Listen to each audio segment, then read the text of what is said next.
Hello, everyone, and welcome to our third week of our Spiritual Practices series.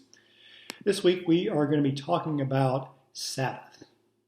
And the first thing we're going to do is answer the question of why take Sabbath. And to do that, we are going to look at a couple of scripture passages. The first passage is Exodus chapter 20, verses 8 through 11. Which says, "Remember the Sabbath day and keep it holy. 6 days you shall labor and do all your work, but the seventh day is a Sabbath to the Lord your God. You shall not do any work, you, your son or your daughter, your male or female slave, your livestock, or the alien resident in your towns.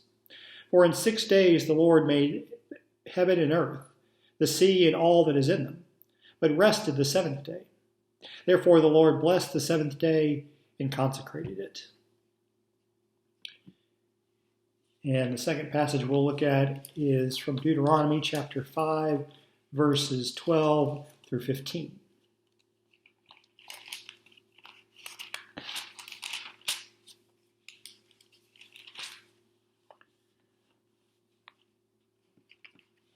Which says, "Observe the Sabbath day and keep it holy, as the Lord your God commanded you. 6 days you shall labor and do all your work, but the seventh day is a Sabbath to the Lord your God. You shall not do any work, you, your son or your daughter, or your male or female slave, or your ox or your donkey, or any of your livestock, or the resident alien in your towns, so that your male and female slave may have rest as well as you. Remember that you were a slave in the land of Egypt, and the Lord your God brought you out from there with a mighty hand and an outstretched arm. Therefore the Lord your God commanded you to keep the Sabbath day." So we rest because God rested. And in the book of Exodus, that section comes from the section of the Ten Commandments. And the command to keep Sabbath actually acts as a bridge between the group of commandments that deal with love of God and the group of commandments that deal with love of neighbor. So it acts as a bridge between the love of God and love of neighbor.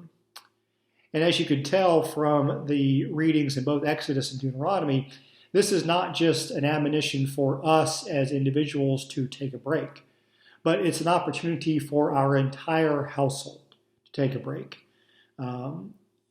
The practice was that not only would you as an individual take a break, but so would your children, so would any hired help that you had, so would your animals, and it was an opportunity for the entire household to take a break.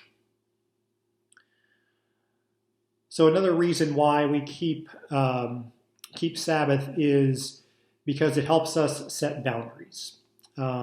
This sometimes goes against our natural inclination of always be doing, overcoming limitations, doing more than we're capable of. And when we do that, we get stretched too thin. And so this helps us set those boundaries that we need in our lives. We also know from Ecclesiastes that there is a time and a place for everything under heaven. There is a time to be born and a time to die, a time to weep and a time to refrain from weeping, a time to plant and a time to refrain from planting. And so the Sabbath practice helps us remember that there is a time for work and a time for rest as well. And we rest because Jesus rested.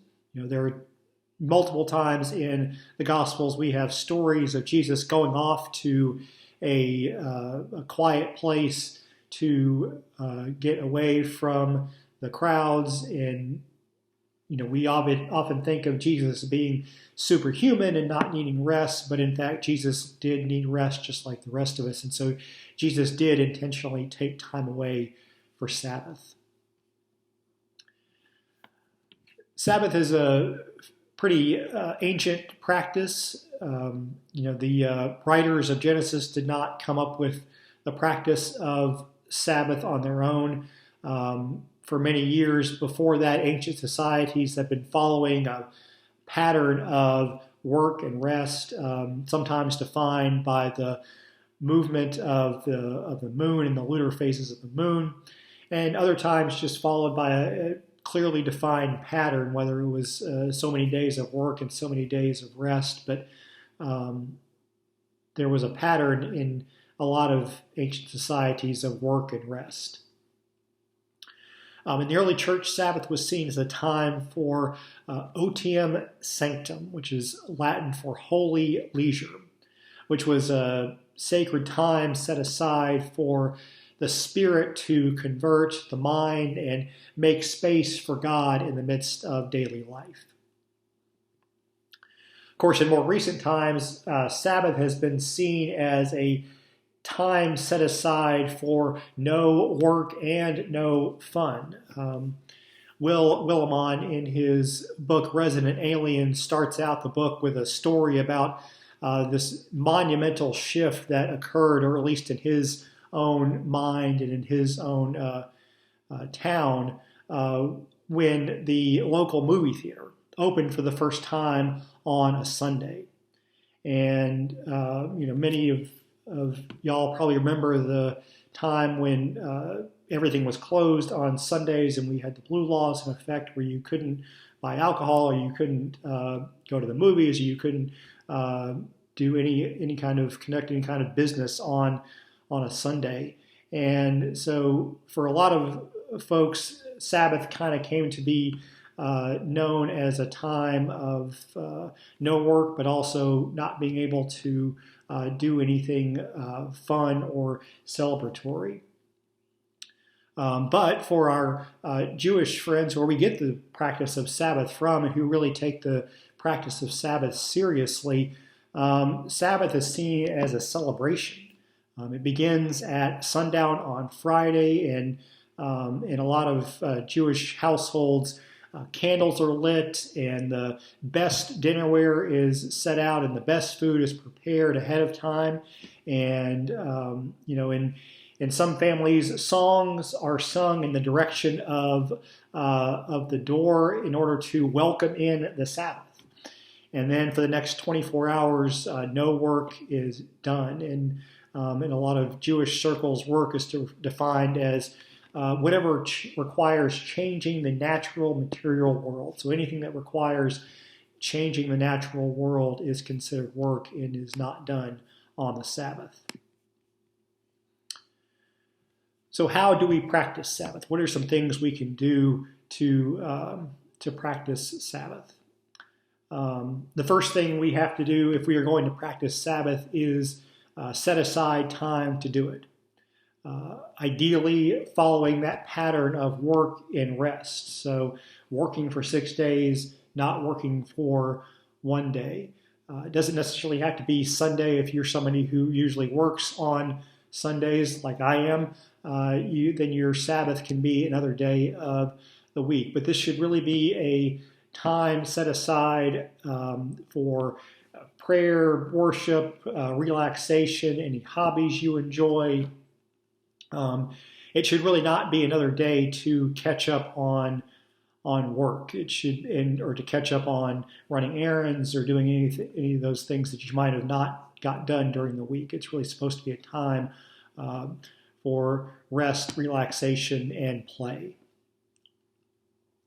Another suggestion that comes from Dorothy Bass in her chapter in Practicing Our Faith is to take time away for a few days each year. Set aside a few days each year of retreat and relaxation that involves leaving your house and going off somewhere. We're fortunate in North Carolina to have the beach and the mountains that you can go to, but taking that time away not just for 1 day each week, but also for a few days each year. And then you can take moments throughout the day for silence and stillness, just maybe 5 minutes every day, just that you just set aside for rest and prayer. So in order to do this, you may have to make this a family affair. You may have to encourage your kids and anyone else you may have living in your house that we're going to take a day each week and set that aside and not do homework, not do housework, not do any other kind of work that day, and take that time for prayer and worship and relaxation and play. The other thing to do is to build in time for contemplation, build in time for silence and stillness, where nothing is required of you and you're able to take time to listen to, as it says in 1 Kings, when Elijah goes up on the mountain and listens for the voice of God, he hears the still small voice of God, as it says, I think it's in the King James Version. And take time to ponder and reflect and imagine. And, this is a time when you can maybe write down your thoughts in a journal. And, there might be some temptation to think about, well, how can I turn this journal entry into a book or into a blog post? But really, it's supposed to be a time just set aside for you and for you to be alone with God. The other thing we can do is advocate for communal Sabbath. One of the ways that we can honor Sabbath is by making sure other people are able to have Sabbath.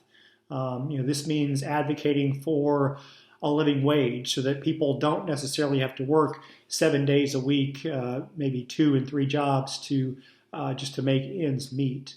It also means advocating for adequate paid time off for everyone, for all workers, not just people who are salaried, but also hourly workers. And then keeping communal Sabbath means supporting people who are underworked, people who may not have as much work as they would like. And this is especially true this time, in this day and time, when so many people have been laid off or furloughed and are not working as much as they might be. So advocating for people to get assistance, advocating for people to be brought back to work as soon as possible. All those things can help with the practice of Sabbath. The other thing is seeking not to buy anything on the Sabbath day. This is another suggestion that comes from Dorothy Bass. But the reality is that buying and spending really depends on the work of others. It depends on our work to have the money available to buy and to spend, but it also depends on other people to be available to work with us in stores and online. And so taking a time out of our week to not be buyers can give other people the opportunity to rest from work. And the final thing is to make Sabbath a celebration. Take a page from our Jewish friends and celebrate the Sabbath by doing things that you enjoy, whether it's a hobby or whether it's spending time with family, whether it's just taking time for yourself to be in prayer, but just taking time to do things that you enjoy. And the other thing is to take time to visit those who are homebound and, reach out to them and so that you can help them have a good day by having connection with other people. Of course, this will all be a lot easier to do once we're able to visit with each other once again. The other thing, again, once we're able to visit and have people over once again, is invite others over for a simple meal. And this can be one that can be cooked ahead of time and maybe just put in the oven and heated up so that you can enjoy other people's company and that you can take time to be with them and have a time of Sabbath celebration with them. So those are all ways that you can not only observe Sabbath, but also celebrate and honor the Sabbath, so that we can engage in the practice that helps us love God and love our neighbors. So we hope you've enjoyed this video on practicing Sabbath, and you can join me next time when we'll be talking about the practice of household economics and how that can be a spiritual practice.